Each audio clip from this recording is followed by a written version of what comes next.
making your comment, you're asking for that. So let's go. So the Chief Justice ruling in the case filed by Carol Joseph recently continues to make the news. The PNC filed the case and the PNC lost the case. The Chief Justice ruled that this matter is settled and that the law is clear. This matter, as I've been saying from the inception, was settled since 2019 when I filed the case in the name of Christopher Ram. But the PNC never accepted the ruling because at that time they wanted to remove tens of thousands of registered persons from the National Register and start a new register. And they wanted to do that on the basis of a house-to-house process by which they will conclude that if the person was not home at the time when they visited the home, then they would remove the person's name from the list and they would not register the person. So they were doing a new registration process, throwing out the whole database. And when the idea was, when they go to your house, when they visit your house, and if you are not home, or somebody tell them that you are not home, then that is it. They throw away your name, they take your name off the register, and that is it. You can't vote again. We knew that that would have deregistered tens of thousands of Guyanese, and that would have denied tens of thousands of Guyanese of the right to vote. Now, understand that this is the PNC. Remember that they have a history of denying people their right to vote. They are political dictators. They are authoritarians. They never respected anyone's right to vote. And you have the 1968 elections, the 1973 elections, the 1980 elections, the 1985 elections, and their attempts to steal the 2020 elections. All those elections are evidence of their disrespect and disregard for Guyanese rights to vote. So you have to battle with them for the right to vote. It's something that they don't believe in, unfortunately. And though in the opposition, and while they were in government for that 2015 to 2020 period, they were still carrying out that campaign to deny Guyanese the right to vote. And this is being led by no other than Vincent Alexander, who represents their interest at GCOM. So that should give you an idea what work they are doing at GCOM. The work they are doing at GCOM is to undermine the democracy of this country, to undermine your right to vote. They are not doing anything to augment or advance your right to vote. Whether they're calling for biometrics or not, it is all a disguise. It is all a trap to entrap you to take away your right to vote. They are moving on several platforms. Don't get carried away by how they are packaging their arguments that they believe in the right to vote and this biometric thing is to secure the list. All of that is a disguise, is a facade, is a charade. Their main intention is to put in place mechanisms that will deny thousands of Guyanese the right to vote so that somehow they can use that as a basis to get into government because they can't win an election. So they keep running to the court, one case after the next, asking the court to decide the same question. And that is why the court has imposed an order in relation to costs that we will hear about soon. It will run into millions of dollars. So not And you know, the provision that the court had to interpret in the Constitution is the provision that Forbes Burnham put in the Constitution in 1980. Vincent Alexander worships Forbes Burnham. He created a place called Burnham Foundation, and he's the head to keep the memory and legacy of Forbes Burnham alive. And it is the very Forbes Burnham Constitution that he's refusing to accept, because it's that Constitution that provides what the requirements to register are and what the requirements to vote are. And they are: one, to register you must be a Guyanese and you must be 18 years and over. And once you are registered, you must vote. And where you must vote at the address at which you are registered. Not a word about resident and about being living at that address or being resident at that address. Nothing. They want us to read that in the Constitution.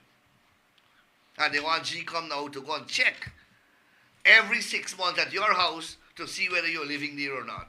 And if not, they want to take you off the list. These people are sick. They're demented. And that is what they're fighting over. They want a system to say that you got to be living there and they got to ensure that you are living there. What is wrong if I live in Georgetown but my address for voting purposes is at Annandale? What is wrong with that? So at election time I go and I vote in Annandale. If I want to vote in Georgetown, I do a transfer and I come and vote in Georgetown. But I can't vote two places. These people can't get this in their thick skull. And Vincent, who is not a lawyer, the Chief Justice is a lawyer of over 30 years standing, is a judge of over 15 years standing, is the Chief Justice of this country, is widely respected as one of the finest jurists in this Western Hemisphere. And Vincent Alexander, because he disagrees with the decision, and he is trained in politics, not law, he says the lady is myopic. The Chief Justice is myopic. That's his description of the Chief Justice. Just like his leader, David Granger. When the Chief Justice ruled against David Granger, he said she's entitled to her own opinion. You see how these people regard the law? When I make a slightly critical comment of the judges, they want to jump down my throat. I am attacking the independence of the judiciary. I am attacking judges. Vincent Alexander says big, the Chief Justice is myopic. And not a word, not an utterance from any of these commentators. Christopher Ram and all of them, Stabrook News and whoever would have editorialized if I made a comment critical of the judiciary. Vincent Alexander said so, not a word. It passed as normal news. Today another one, who I'm Sherwood Lowe. He, I am told, is a geologist. And he has a long epistle in the newspapers about the Chief Justice judgment. Alexander is a politician, I'm told. He's trained in politics. They're not writing about politics, but they're coming into an area of specialty. This one is a geologist, Lowe. He's not writing about geology. He's writing about a specific area in which he is not trained, and he has an epistle criticizing one of the most eminent jurists in the country. And these people expect you to take them seriously. And they expect the international community to take them seriously. So, all day long, they are at it, finding another way to undermine and destabilize the electoral machinery and the voting process. You have a bunch of them in the WPA, 4 or 5 of them, all of them above 80 years old, could barely walk. But they are telling you that they will cause unrest in the country if they don't get biometrics. They could barely walk. They can't even march. They could barely walk. 3 of them, 5 of them, I think. 2 of them or 3 of them live in America, and 2 live here. They could barely walk their path, or their path, as my grandmother would say. But they want to cause unrest and want to hold public protest if we don't have elections, in accordance with their terms. And these people want to lead Guyana, and lead in particular Afro-Guyanese. And that brings me to Vincent Alexander, the same Vincent Alexander. He's representing this organization called IPADAG at the United Nations. And he's telling the UN that there is systematic marginalization of Guyanese, of Afro-Guyanese in Guyana. And ancestral lands acquired through the historic village movement are being seized without compensation through institutional and legal manipulations. That is what he's telling the 4th session of the Forum on the People of African Descent at the United Nations. In 2014, the very government that he's saying is marginalizing Afro-Guyanese is the government that supported the motion to celebrate a decade and to dedicate a decade to people of African descent at the United Nations. Our government did it in 2014. In 2015, the motion crystallized, and they were in the government at the time. Then President Granger called some African groups together at the Critchlow Labour College to invite them to form themselves into organizations so that they can benefit from whatever this program will produce. And David Granger committed government support. You had about 50 organizations, African organizations were present, including one of which Mr. Alexander was a part. That one, headed by Alexander and a small crew, took over the People's Organization, formed it into this organization, and give it this name, IPADAG. It had another name. Incorporated into a company, made themselves directors and shareholders of the company, and then presented themselves back to President Granger to say, this is the body that we formed. I sat with about 30 to 40 original African organizations. I sat with the members, and they explained to me how they were duped by Vincent Alexander and a small crew, and the confabulation of which they were supposed to be a part. They were manipulated out of it, and Vincent Alexander and a small grouping took it over, renamed it, incorporated it in a company, and excluded them completely.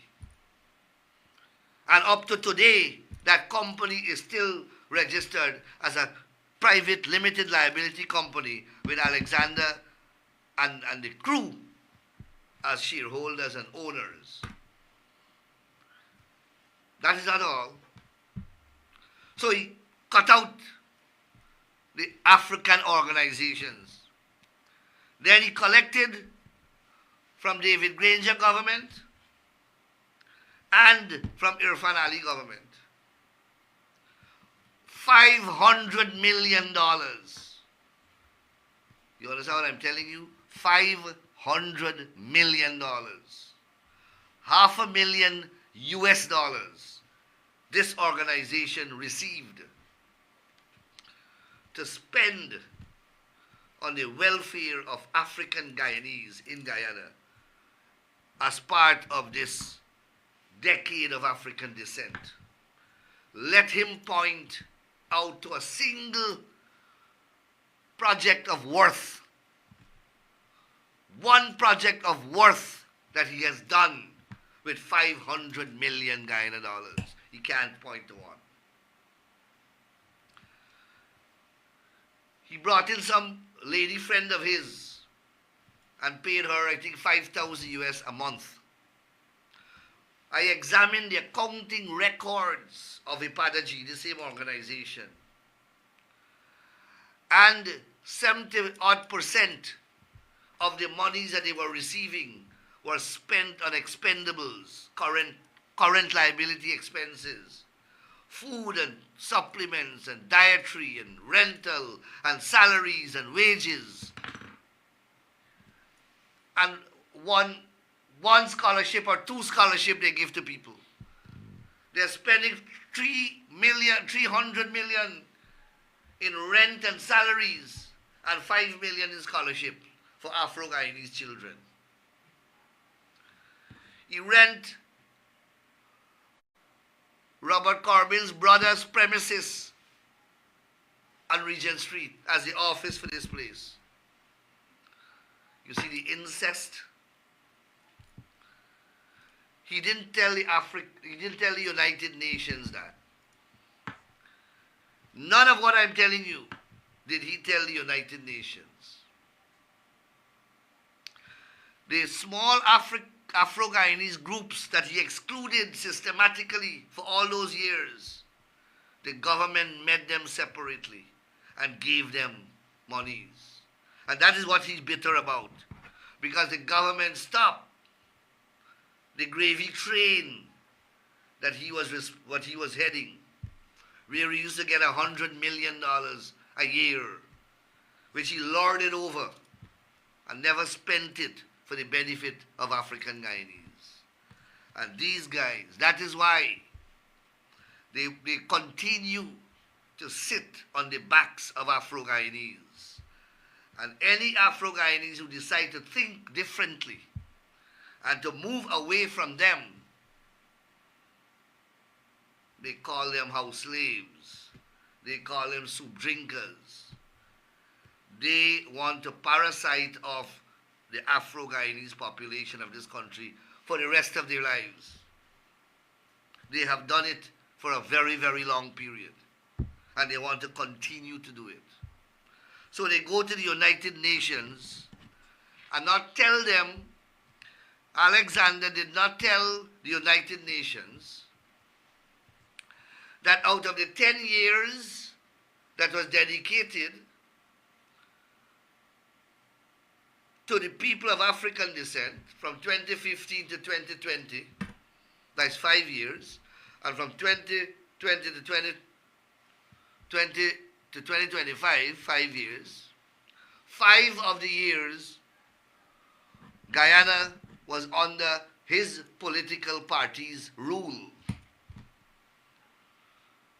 He so represents Afro-Guyanese.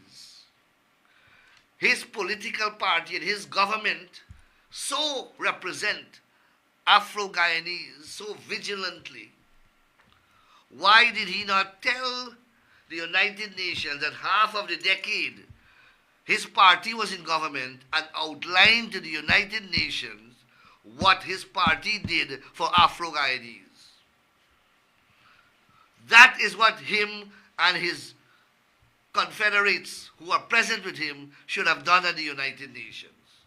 Let them say, Mr. UN, Mr. Chairman of UN, or whatever the body is called, in the 5 years that we were there, This is what we did for Afro-Guyanese because we were in government. And in the next 5 years, this is what was not done. Nothing about what they did. You know why? Because they did nothing. If a forensic audit is ever done, it will reveal that Afro-Guyanese currently are better off than they have ever been in the history of Guyana now.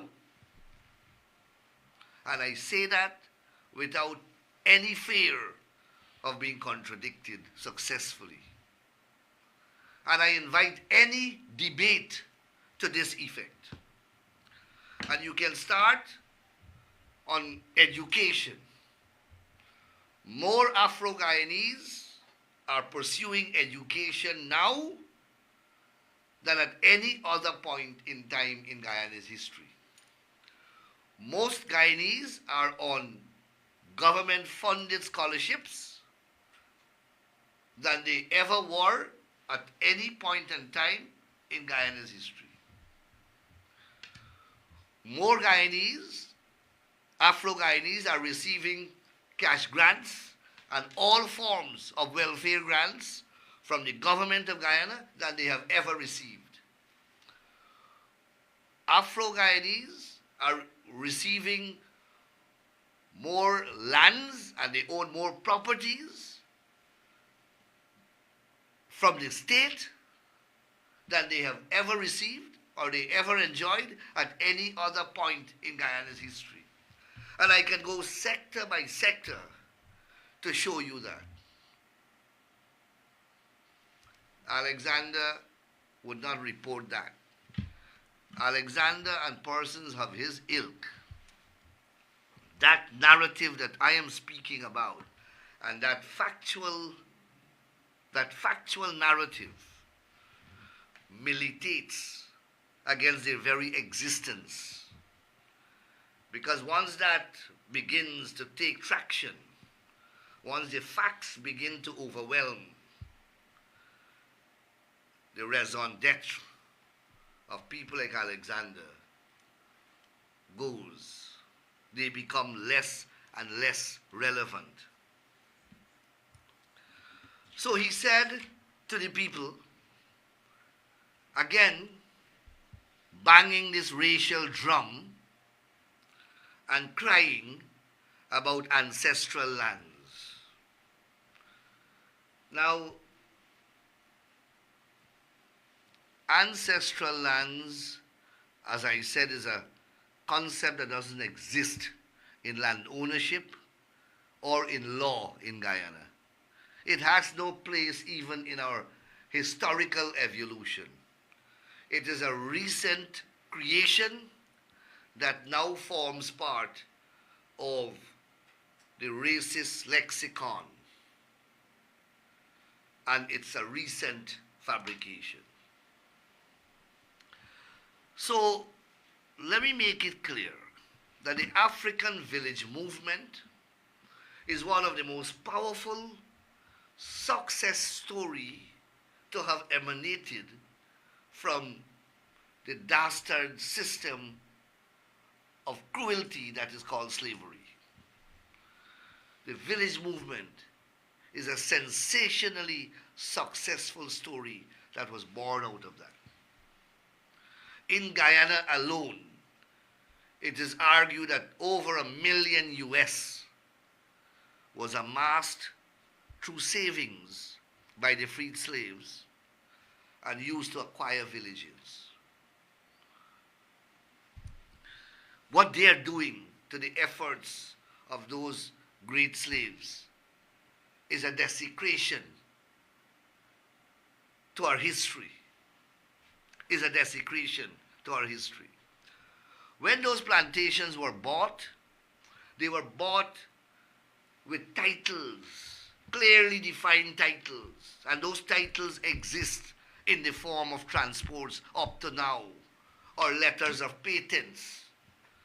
And those documents contain in great details the parameters of what was bought.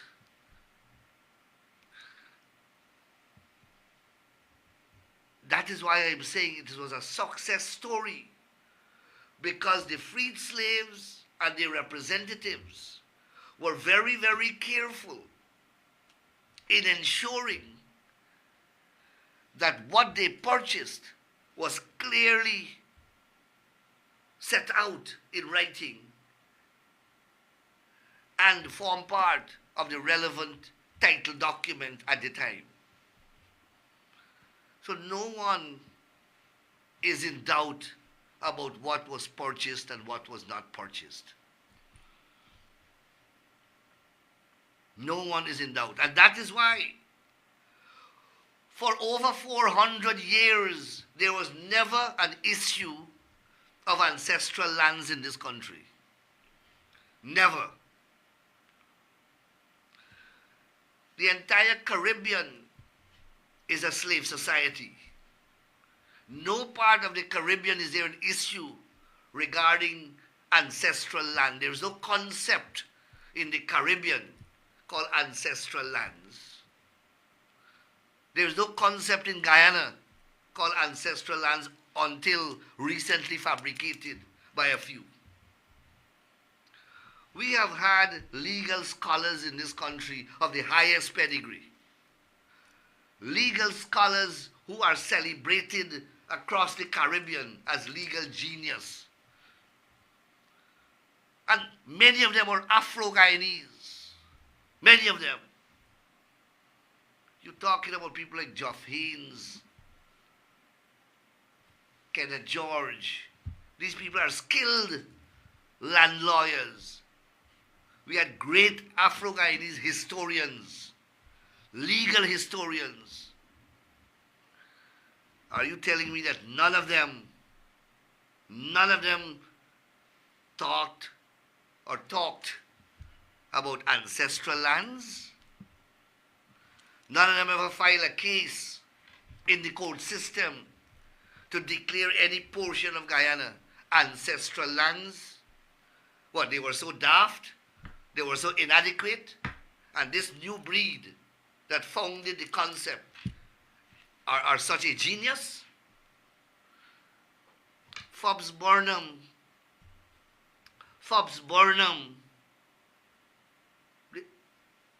the most recognized African leader of this country, was a legal scholar. You think that Forbes Burnham would not have known about a concept called ancestral lands? I would have spoken about it and ensured that it would have been protected. Desmond Hoyt, another celebrated legal scholar. You think Desmond Hoyt would not have known that there is something called ancestral lands and would have spoken about it and would have ensured that those lands would have been protected and those who are entitled to it would have gotten what their entitlements are? Are you accusing your own government that ruled this country for 28, 30 years to have been so negligent that it never did anything to protect this alleged ancestral rights and ancestral lands issue that you have? All you got to do is listen and interrogate these matters, and you know that they are fictitious and they are the figment of a racist imagination.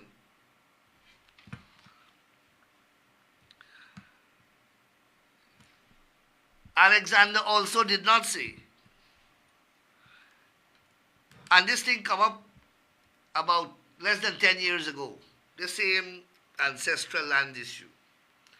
And to his credit, President David Granger, and he was not a lawyer, he's a soldier.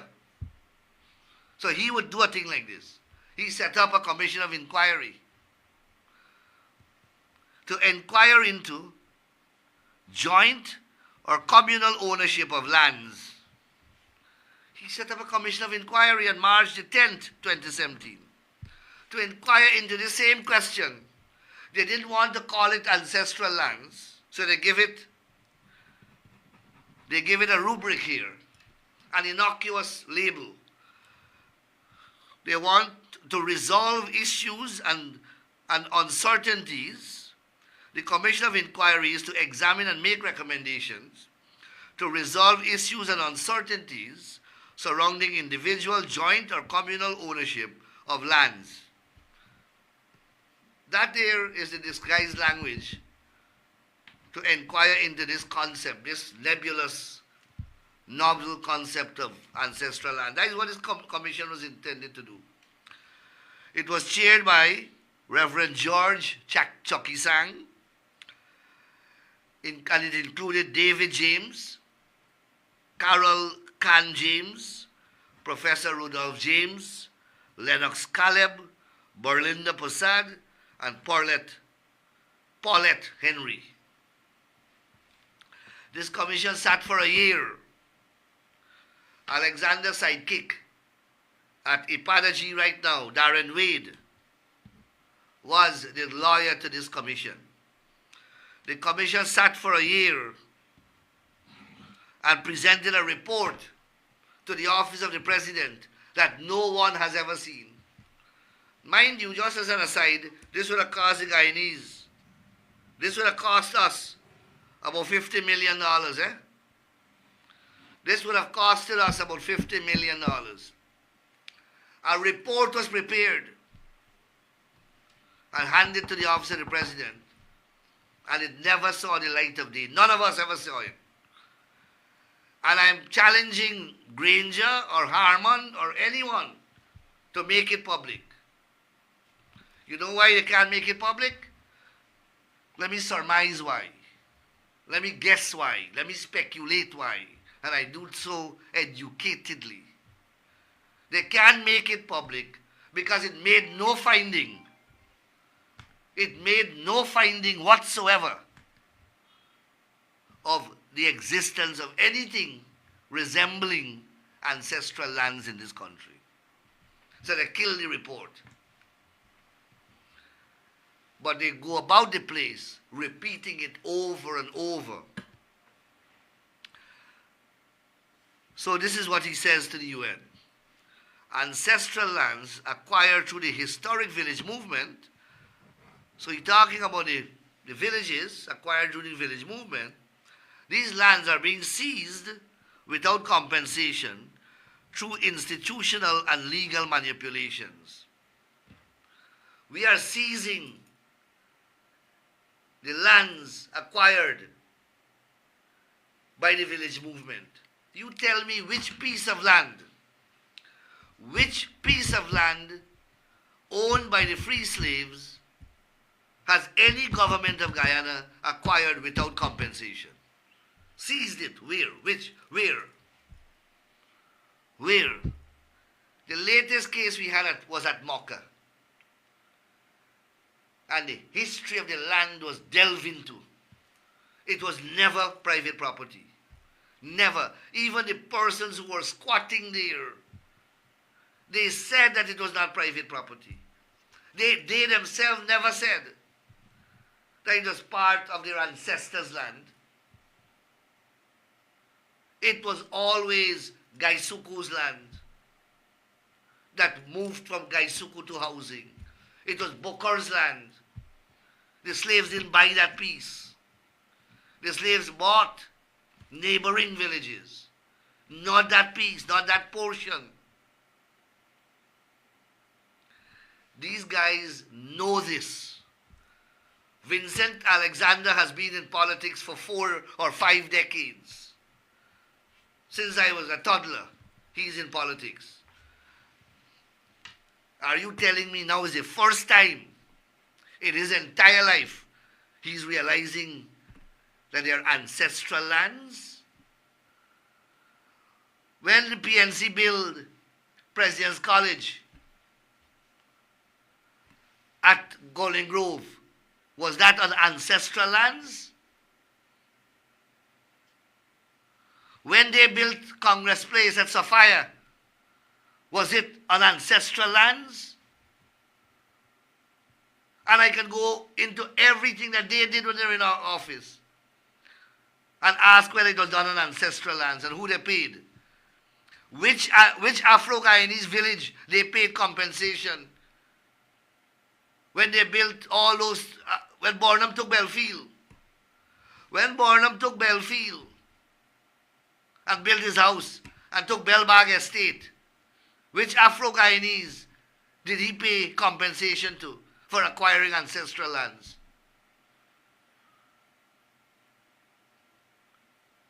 What nonsense these people are just fabricating and spewing it at international fora like the United Nations.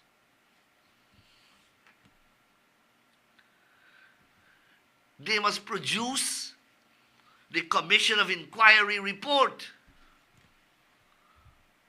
Darren Wade must answer. He's still around. I don't even know who are these people. Reverend George Chokasang,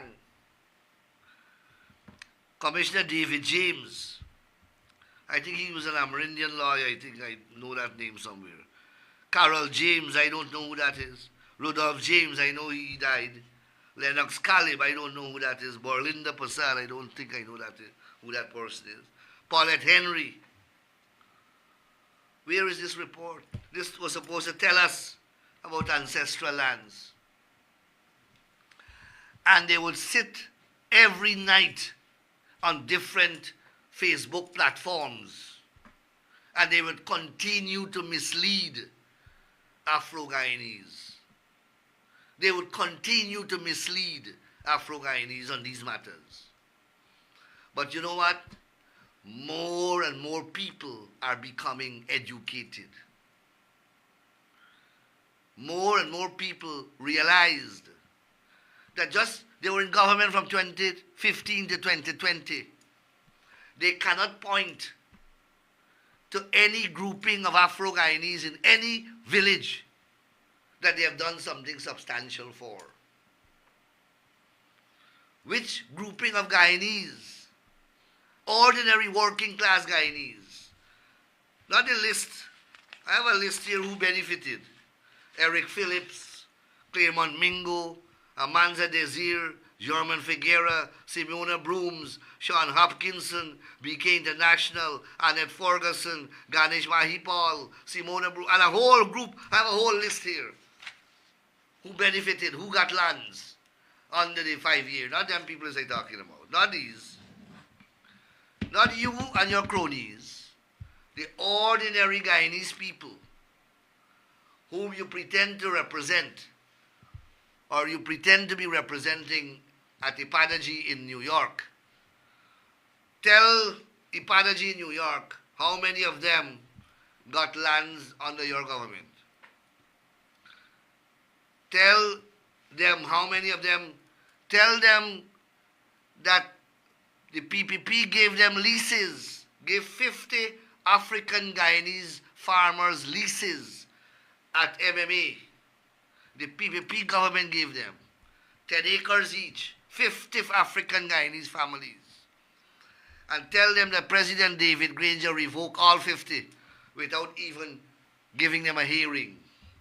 And I have 50 court orders to that effect because we had to go to court. The same PPP government that you were accusing of taking away ancestral land, he always accuses me of wanting to take away our ancestral lands. Well, I represented the 50 African Guyanese families. I represented them. And your government was on the other side. The Attorney General Basil Williams was on the other side. And he lost all 50 cases. And he appealed too. And when I got into government, I withdrew all the 50 appeals. That is what I did and what our government did. Our political party did. We were in the opposition. And we were fighting for Afro-Guyanese farmers, their property rights, while you were taking it away from them. Today, our government is regularizing Anne's Grove, a slave village without title. They have been living there for 440 years. 440 families will get transports before the end of this year for 450 families will get titles at Ansgrove. Regularized under this government. Our government, Afro-Guyanese. You were there just 5 years ago. Which village you can point to that you regularize? Currently, we are regularizing 3 Afro-Guyanese villages. Number 1, 2, 3, and 4. 3 Afro-Guyanese villages at West Coast Base. We are regularizing them, meaning we are giving every family living there title to those lands. You could have done there. You could have done that. Those people have been there for generations as glorified squatters. They have been living there as glorified squatters. Point to one village that you did that for. We are doing that for villages across the length and breadth of this country. That is the difference. But you will not hear that narrative. You will not hear that narrative from Alexander et al. At Ipadaji or at the United Nations or anywhere else. They draw sustenance from this racist Kool-Aid that they pour out every single day. So I believe I have spent a lot of time on that issue.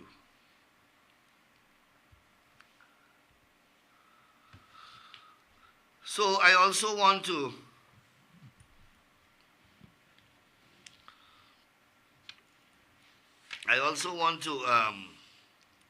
speak a little about the NIS payoff, which we promised in the budget. Now, let me say to you very frankly that NIS has been one of our greatest challenges. And we have tried to explain over and over again this NIS debacle. But it has always caused friction and it has always caused tension because it's not an easy story to tell.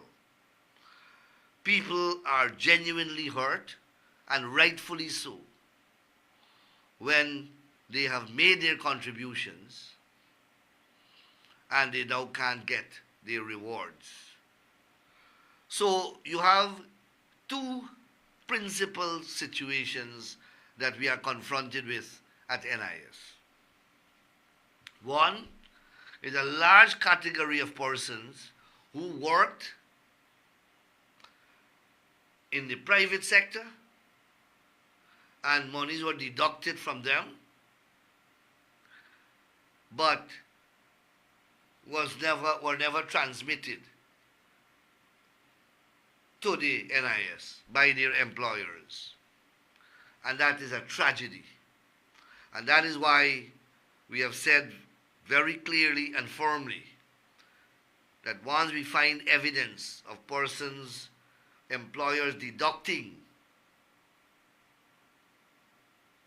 monies from employees for NIS purposes and are not paying it over to NIS,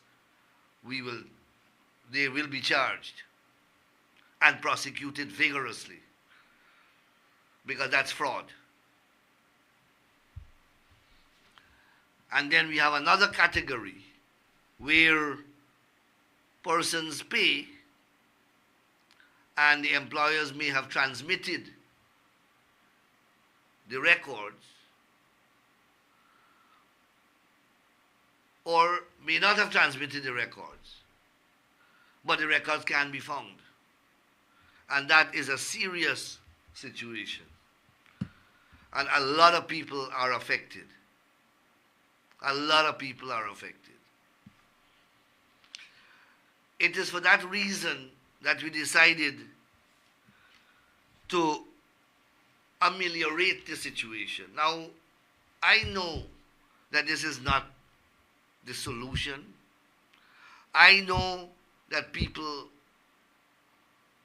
are not everyone will be pleased. I also know that this is better than nothing. And we said that we'll do some adjustments. So from 500 to 549 contributions, those persons will get $260,000. From 550 to 599 contributions, those people will get $390,000.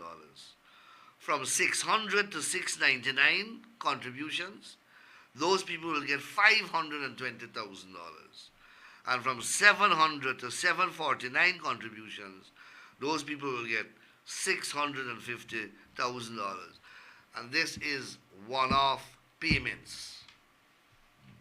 And that is what we are able to do as a government at this point in time.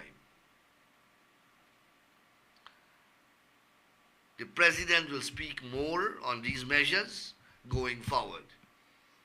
But this is our decision having regard to the current budgetary allocation when we decided to make an intervention to bring reprieve and amelioration to a large number of persons who, for whatever reason,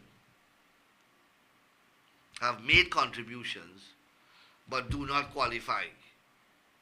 There are a lot of people there too who made contributions and their records are there, but they don't reach the threshold. They don't reach the threshold. And we have to remember that this is a contributory scheme. So it's a revolving fund.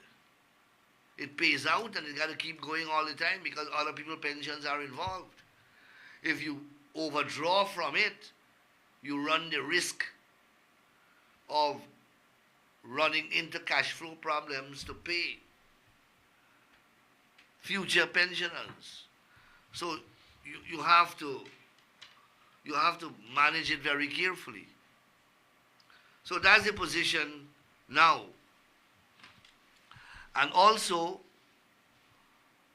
you saw the announcement made by the President that the government of Guyana will pay CXC fees for up to 8 subjects for all students in all schools, whether private or public schools.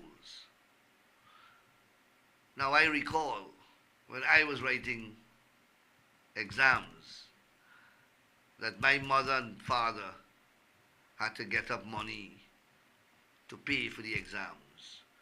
I can't remember what it was at the time, but I remember that it was a substantial sum of money because they had to save over a period to get that money. And I recall, I believe my mother had to travel to school with me because the money was so much. They didn't want to give me the money to travel with by myself.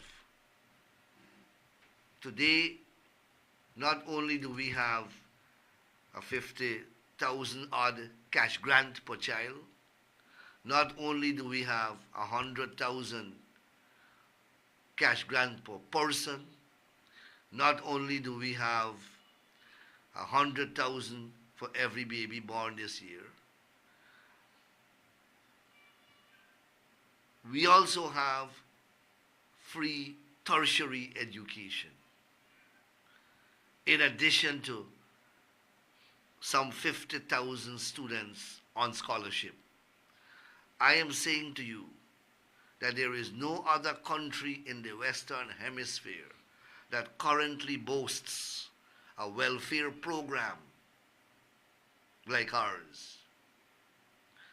When one takes into account all the different programs we have in the social sectors in particular, the health, education, housing, water, and other our human services sectors. When you combine, you take all those measures into account, all the programs into account, it's a most impressive array of social amelioration program, which I believe outstrips every such program of any country on this side of the United States of America. I believe we may be competing with the United States right now because I don't think they have non-contributory programs of the type and of the magnitude that we have in Guyana. And that is why whenever I get the opportunity, I say that we are the most fortunate generation of Guyanese to have ever lived. And on that note, I want to bring the curtains down. We are already past 8. This week, we will be celebrating Easter, and we will be embarking upon our usual kite distribution campaigns across the region, across the country. I will be on the east coast of Demerara for most of the period, but it is one of the many national festivals of our country, Christian in origin, but celebrated by all the peoples of our country.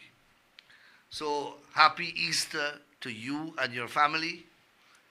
Kids, children, fly your kites, but make sure you fly it safely and don't get it entangled in electric wires, etc.